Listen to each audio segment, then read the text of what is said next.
da América. Nós já vimos a colonização inglesa da América, que foi ali na América do Norte. Nós já vimos a colonização francesa da América, que foi na América do Sul.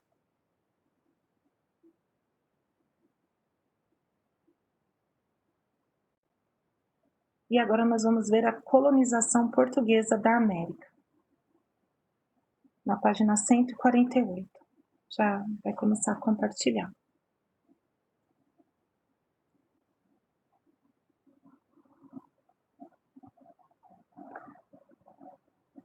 Tá lento aqui. Descobrimento do Brasil, pessoal. Quando nós falamos em descobrimento do Brasil, parece que os portugueses estavam navegando, né? Tinham saído ali de Portugal, lembrando que Portugal foi o primeiro estado, né, moderno a se lançar ao mar e a começar a expansão marítima. Nós vimos isso já, então Portugal foi o primeiro. Com certeza por estar numa situação privilegiada ali na Península Ibérica, eles se lançaram ao mar em primeiro lugar, né? Seguidos da Espanha. Então, parece que os portugueses se lançaram ao mar e estavam navegando e encontraram por acaso o território que forma o nosso país, que forma o Brasil. Parece que foi por acaso, mas a história diz que provavelmente não foi assim tão por acaso que os portugueses encontraram o território que forma o nosso país e descobriram o Brasil. Os portugueses foram quem iniciou a expansão marítima comercial em 1415, como eu acabei de falar, e o primeiro território que eles conquistaram foi Celta. E aí, desde então, eles não pararam mais. Eles navegaram para cada vez mais longe. Cada vez mais longe eles tinham o objetivo de chegar à Índia, né? Então, eles foram navegando cada vez mais longe pela costa africana, lá pela África, pela costa africana, com o objetivo de chegar à Índia, onde eles conseguiram chegar mesmo, em 1498. Cristóvão Colombo, que nós vimos lá na nossa segunda apostila, né? No módulo 2, se eu não me engano, Cristóvão Colombo, patrocinado pela coroa espanhola, mais precisamente por Isabel de Castela, ele chegou na América em 1492. E muitos atritos aconteceram entre Portugal e Espanha. E aí, em 1494, eles assinaram o Tratado de Tordesilhas. E o Tratado de Tordesilhas, pessoal, num resumão aqui, o que é o Tratado de Tordesilhas? É a divisão do mundo. É a divisão do novo mundo. Lá na Europa, eles se referiam à América como Novo Mundo. Tem até novela com esse nome, né? O Novo Mundo, foi descoberto o Novo Mundo. Então, o Tratado de Tordesilhas, ele é a divisão do mundo. Só que a divisão do mundo entre portugueses e espanhóis. Só entre os dois. Tanto que um tempo depois a França questionou isso. Falou assim, nossa, Adão, né? Sabe o Adão de Adão e Eva? Adão, nossa, ele deixou um testamento e nesse testamento ele falou que o mundo era para ser dividido entre Portugal e Espanha. Então teve até esse questionamento, né? Esse tratado de Tordesilhas falava isso, na divisão do mundo entre portugueses e espanhóis. Tinha a linha do meridiano, lado oeste seria dos espanhóis e o lado leste dos portugueses, né? Então, tudo isso, pessoal, sugere eles já dividindo o mundo, né? Lá em 1494, já assinando esse tratado, né?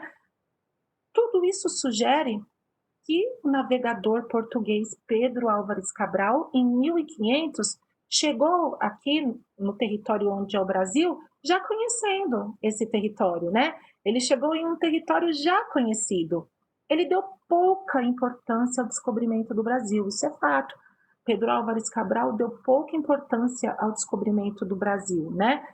E isso reforça a ideia de que ele não tinha descoberto o Brasil ali em 1500, e sim, não se tratava de um descobrimento, e sim de um reconhecimento do território, certo? Logo em seguida que ele descobriu o Brasil, ele seguiu para a Índia. Ele nem ficou aqui no território que ele tinha descoberto. Ele seguiu para a Índia, que era o seu objetivo. O destino dele era a Índia. Ele queria chegar à Índia e ele chegou à Índia lá em 1498. Então ele queria chegar à Índia. Esse era o objetivo de Pedro Álvares Cabral, era esse o destino dele.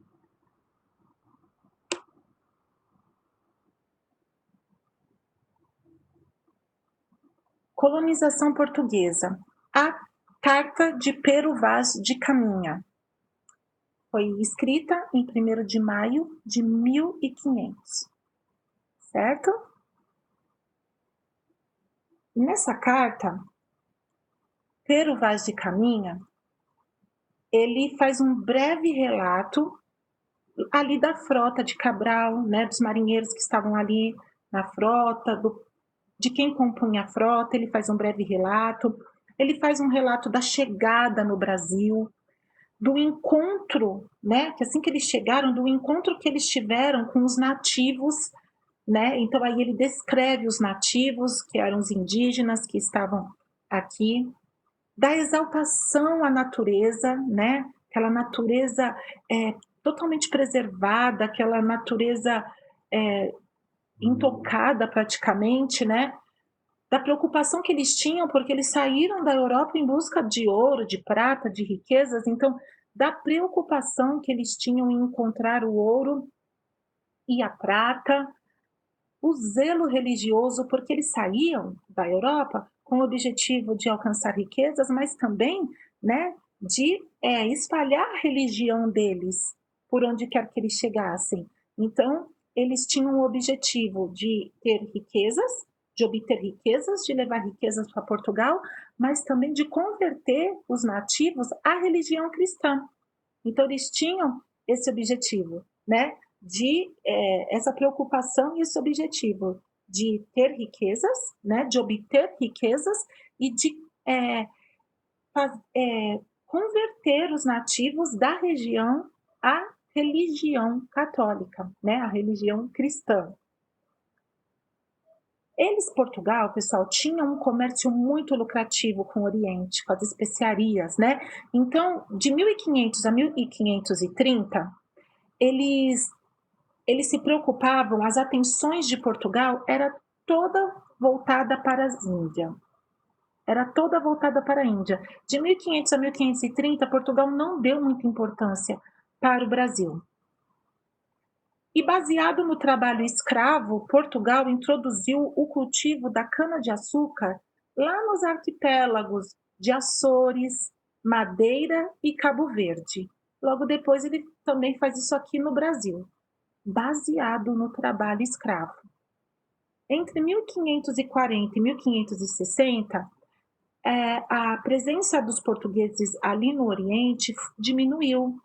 Não compensava mais os altos custos das viagens pelos preços que eles estavam conseguindo ali na Europa. Quando eles chegavam com os produtos orientais ali na Europa para vender, já não estava sendo mais tão lucrativo. E isso a gente pode ver aqui, ó, na nossa página 149. Ali no finzinho da página 149, na primeira coluna, nós vimos que a presença portuguesa no Oriente diminuiu muito. Portugal era um país de poucos recursos. Portugal não conseguia competir com os ingleses, com os franceses e com os holandeses, né? Que passaram a utilizar os caminhos abertos por Portugal. Os franceses, os holandeses e os ingleses aproveitaram o caminho que Portugal tinha feito para chegar até a Índia e também chegou até lá. Então, os preços de alguns produtos do Oriente na Europa passaram a não ser tão vantajoso. Todo mundo não, mas boa parte, né, dos europeus conseguiam agora também acesso à Índia pelos caminhos abertos por Portugal. Então já não compensava mais os altos custos que eles gastavam para chegar até o Oriente. Portugal era um país pequeno, né? Ele não tinha tantos recursos. A partir daí, então, né? O principal objeto de escambo. O que é escambo, pessoal? É a troca. É a troca que não envolve assim dinheiro, né? Então, o principal objeto de escambo entre europeus e indígenas era o pau-brasil. Mas há uma fonte histórica muito forte que diz que quem meio que descobriu o pau-brasil primeiro, chamou a atenção, foram os franceses. Nós vimos, né, nas últimas aulas, a colonização francesa na América, que eles se estabeleceram ali na região do Rio de Janeiro com a França Antártica e na região do Maranhão, né, ali em São Luís do Maranhão, com a França equinocial, porque estava ali, tinha esse nome por estar ali na linha do Equador, então levou esse nome, equinocial. E os franceses, eles fizeram muita troca, né, com os indígenas pelo pau-brasil. Abrindo um parênteses também, os franceses eles tinham um bom relacionamento com os indígenas. Talvez eles prometessem que não iam escravizá-los, eles tinham um bom relacionamento. Tanto lá na América do Norte, quando os principais inimigos que se levantaram contra as colônias ali na América do Norte, as 13 colônias foram os franceses e os indígenas. Aqui também na região, no território brasileiro, os franceses tinham um bom relacionamento com os indígenas. Então, o principal objeto de escambo, troca. Então, eu te dou um espelho e você me dá um pedação bem grande, uma tora de pau-brasil, certo? Então, eu te dou um pente e você me dá outra. Era isso, pessoal. Eram objetos que os europeus vinham, davam para os indígenas e, em troca, eles pegavam o pau-brasil. Olha só. E aí, onde eles guardavam esse pau-brasil? Em feitorias. Feitorias eram tipo armazéns, local que eles deixavam bem próximo à costa, né, para facilitar o embarque para a Europa, né? Então eles guardavam o pau-brasil ali nessas feitorias, nesses armazéns, né, até eles embarcarem esse pau-brasil em suas embarcações e levarem para a Europa.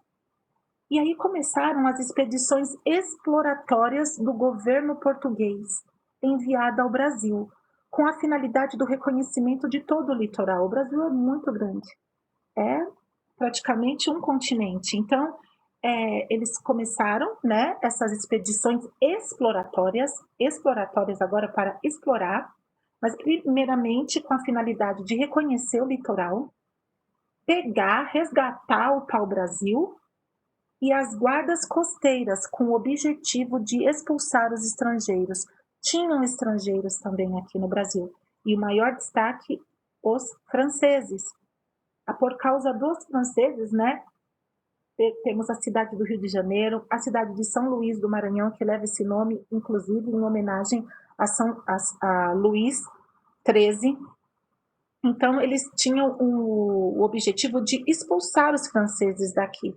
E foi o que Portugal fez. Conseguiu expulsar os franceses daqui, mas os franceses deixaram, né, uma herança, um legado aqui, né, o Rio de Janeiro, São Luís do Maranhão. Qual era o objetivo da colonização? Era ocupar as terras para não perder para os estrangeiros. Então, o objetivo da colonização era esse. Vamos ocupar essas terras para não perder para os estrangeiros. Mas Portugal tinha dificuldade com isso, porque era um país, né, sem muitos recursos, um país pequeno.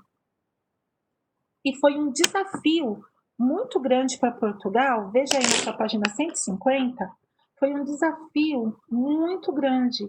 Ele não tinha muitos recursos e uma população pequena. Uma população pequena, como colonizar o Brasil, né? O território do Brasil. Então, muito difícil para Portugal. E como que eles também iam convencer os portugueses a atravessarem o oceano para vir para uma terra desconhecida, porque para nós o Brasil é lindo, mas naquela época eles não sabiam, né? Tinha os nativos, o relacionamento não era tão bom. Então, como eles iam convencer os portugueses que estavam no Portugal a atravessar o oceano, vir para uma terra desconhecida, e eles nem sabiam se tinha ouro ou prata, que era o objetivo deles também. Então, eles tinham, de alguma forma, eles tinham que conseguir colonizar o Brasil. Os fatores que levaram Dom João III, que era o rei na época, a se decidir pela colonização do Brasil, o primeiro fator era a concorrência estrangeira. Os estrangeiros, em especial os franceses, estavam forte aqui, certo?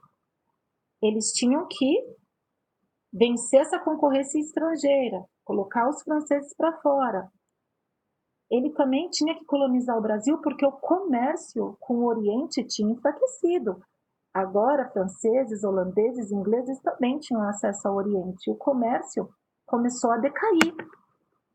A expansão da produção açucareira. Eles ainda, Portugal, eram os que mais produziam açúcar e eles queriam e precisavam expandir essa produção açucareira.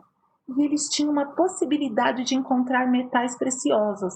Se ali, na América Central, tinha muito ouro e muita prata, aqui, na América do Sul, no território do Brasil, também poderia ter. Eles não encontraram logo de cara, mas tinha uma possibilidade de encontrar metais preciosos por aqui. Então, tudo isso levou, esses foram os principais fatores que levaram Dom João III a se decidir em colonizar o Brasil. Esses 4 principais fatores: a concorrência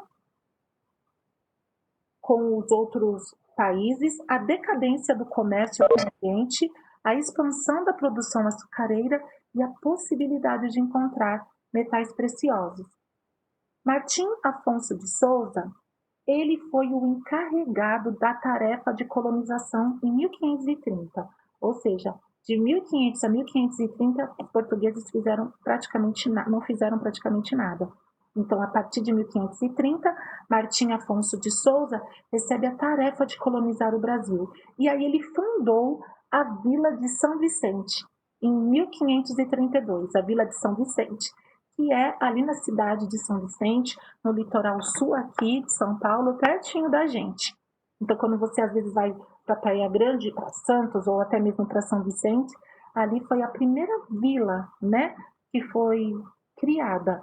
A primeira vila, a Vila de São Vicente, criada por Martim Afonso de Souza. E ali ele já criou um forte, ali já se desenvolveu uma pequena vila, né? Pessoas por ali, certo? Então, aqui no litoral paulista, foi fundada a Vila de São Vicente em 1532. Então, ele já construiu algumas casas, uma capela, um forte e começou a distribuir pequenas partes, né, de terra para que os colonos pudessem se estabelecer. E eles trouxeram, pessoal, mudas de cana-de-açúcar para começar, né, a produção do açúcar aqui no Brasil. Isso é muito importante também, tá bom? E as capitanias hereditárias. O rei criou as capitanias hereditárias para efetivar a colonização aqui do Brasil, transferindo essa tarefa de colonização, que ele não conseguiria sozinho, para a iniciativa privada. Quem é iniciativa privada? Pessoas que ele ia colocar. Então, ele falou, eu, rei, não consigo, mas eu vou conseguir parceiros para me ajudar nessa colonização do Brasil. Se fosse o rei, seria pública, mas como ele ia procurar fazer parceiros para colonizar o Brasil, por isso que se fala em privada, certo? O Brasil, pessoal, foi dividido em 15 lotes e doados a 12 indivíduos. Vai aí na sua página 151, página 151 tem um desenho, as capitanias hereditárias, ó. Abre aí a apostila na página 151, você vai ver as capitanias hereditárias. Então, você vai ver que o Brasil foi dividido, né, dividido em 15 lotes e foi doado a 12 indivíduos.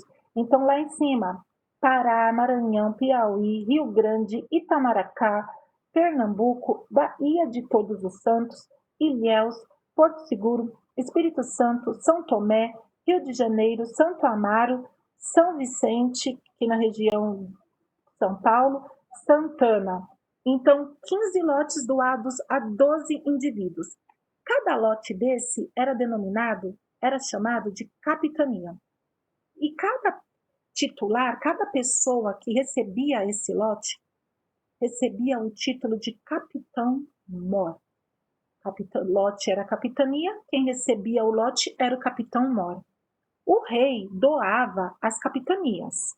Então, os capitães que recebiam eram os donatários. O rei era o doador, quem recebia era o donatário. E esses donatários, eles desfrutavam da posse. Eles tinham posse, mas não propriedade. Aquela terra, pessoal, continuava sendo do rei. Isso é muito importante. Então, esse donatário, essa pessoa que recebia a terra do doador, que era o rei, ele desfrutava da posse, ele administrava tudo, ele cobrava impostos, ele fazia as regras dali, mas ele tinha só a posse. Aquela terra não era dele, aquela terra era do rei, né? O rei continuava sendo o dono daquela propriedade. O donatário, como a Pro acabou de falar, ele recebia impostos, ele governava, ele explorava economicamente e ele que recebia os impostos que ele cobrava dos colonos, mas a terra ainda era do rei. E quando esse donatário morria, o comando da capitania passava para o seu filho. Por isso que é capitania hereditária, que passa de pai para filho, certo? Então, quando o donatário morria, o comando da capitania passava para o seu filho, de forma hereditária, certo? Tudo bem até aqui?